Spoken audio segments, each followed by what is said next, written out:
Barcelona, el general Moragues, 1984. Obra de Rosa Martínez. Pla de Palau.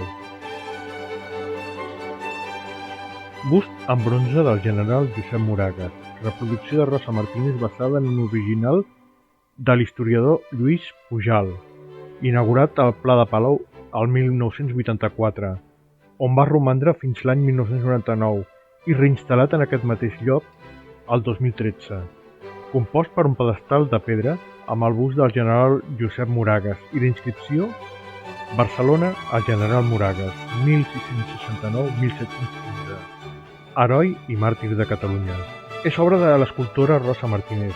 Breus dades biogràfiques del general Josep Moragues.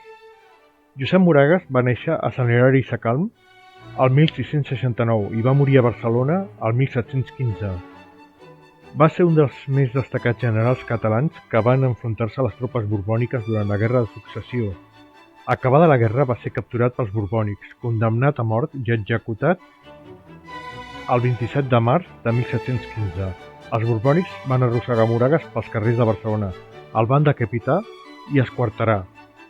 El cap del general Moragues va romandre exposat en una gàbia fins l'any 1727. Durant 12 anys, la vídua del general Moragues, Magdalena de Geral, va demanar a les autoritats borbòniques que li tornessin el cap del seu marit. Se li va denegar durant 12 anys. Josep Moragues és el símbol de la defensa dels drets i llibertats de Catalunya. Els borbònics van voler fer un escarment, però la crueltat empleada van convertir el general Moragues en màrtir.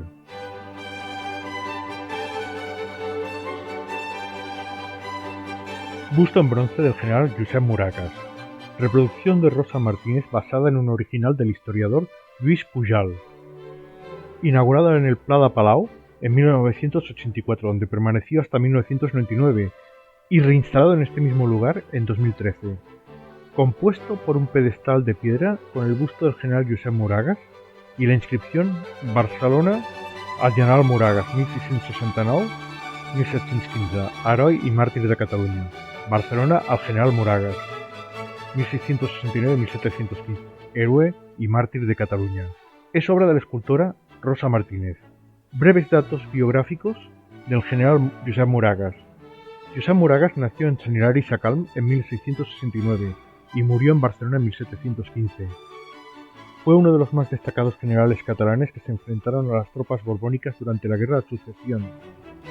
Terminada la guerra, fue capturado por los borbónicos, condenado a muerte y ejecutado el 27 de marzo de 1715. Los borbónicos arrastraron a Moragues por las calles de Barcelona, lo decapitaron y descuartizaron. La cabeza del general Moragues permaneció expuesta en una jaula hasta el año 1727. Durante 12 años, la viuda del general Moragues, Magdalena de Geral, pidió a las autoridades borbónicas que le devolvieran la cabeza de su marido. Se le denegó durante 12 años. Josep Moragues es el símbolo de la defensa de los derechos y libertades de Cataluña. Los borbónicos quisieron hacer un escarmiento, pero la crueldad utilizada convirtieron al general Moragues en mártir.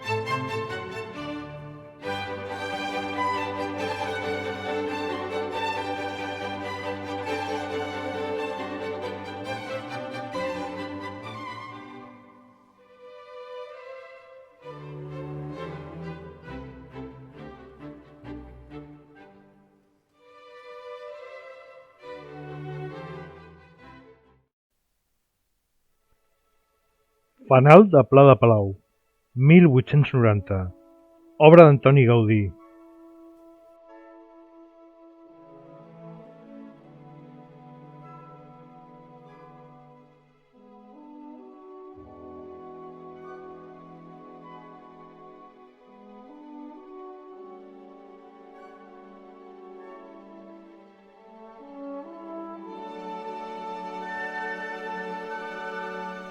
A Pla de Palau, just davant de l'edifici de l'antiga duana, hi ha dos fanals de 3 braços.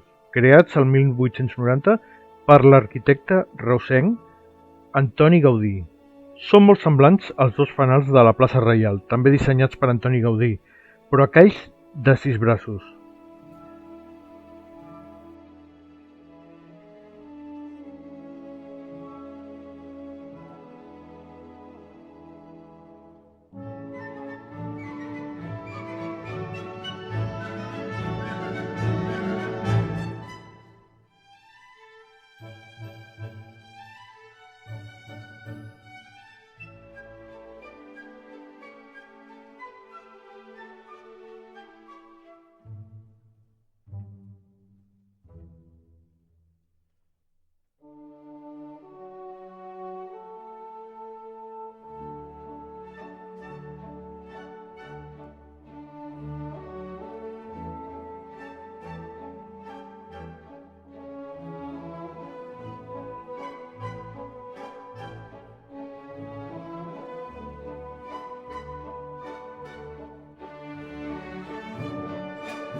En Plada Palau, justo enfrente del edificio de la antigua aduana, hay dos farolas de 3 brazos, creadas en 1890 por el arquitecto reusense Antoni Gaudí.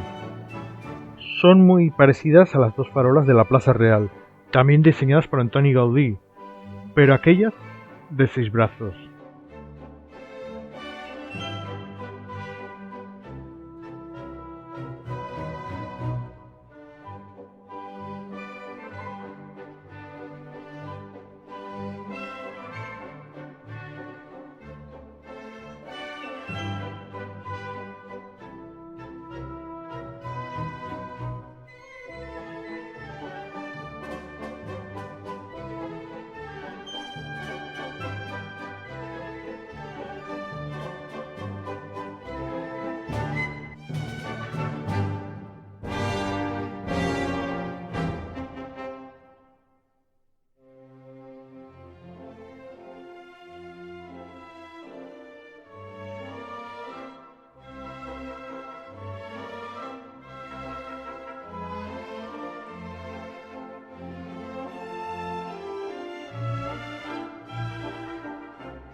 Font de la Cigonya i la Guineu, 1884. Obra d'Eduard Alentorn. Parc de la Ciutadella.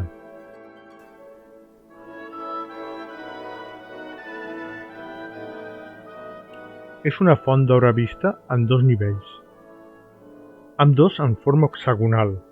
Al capdamunt de l'hexàgon central S'erigeix un conjunt escultòric en marbre blanc amb una cigonya, una guineu, un plat i una gerra. El conjunt escultòric va ser creat per l'escultor Eduard Alentorn l'any 1884 i adquirit per l'Ajuntament de Barcelona directament a l'entorn al preu de 6.000 pessetes d'aquells temps l'any 1890. La font va ser instal·lada en una petita plaça al costat de l'Umbracle, dins del parc de la Ciutadella. La font de la cigonya i la guineu s'inspira en la faula de la cigonya i la guineu d'Isop, segons la versió de Jean de La Fontaine. Una guineu va convidar la cigonya a dinar a casa seva i li va oferir sopa, de manera que mentre la guineu se la prenia, la cigonya patia perquè no podia arribar al líquid amb el seu llarg bec. Humiliada, va convidar un altre dia la guineu a casa seva i li va oferir llet en un got, de manera que la guineu no va poder beure-la. Es una fuente de obra vista en dos niveles, ambos en forma hexagonal. En lo alto del hexágono central se erige un conjunto escultórico en mármol blanco, con una cigüeña, un zorro, un plato y una jarra. El conjunto escultórico fue creado por el escultor Eduard Alentorn en 1884 y adquirido por el Ayuntamiento de Barcelona directamente a Alentorn al precio de 6.000 pesetas de aquellos tiempos, en 1890. La fuente fue instalada en una pequeña plaza junto al Umbracle, dentro del Parque de la Ciutadella. La fuente de la cigüeña y el zorro se inspira en una fábula de la cigüeña y el zorro de Esopo, según la versión de Jean de La Fontaine. Un zorro invitó a la cigüeña a comer en su casa y le ofreció sopa. De manera que mientras el zorro se la tomaba, la cigüeña sufría porque no podía llegar al líquido con su largo pico. Humillada, invitó otro día al zorro a su casa y le invitó leche en un vaso alto, de manera que el zorro no pudo beberla.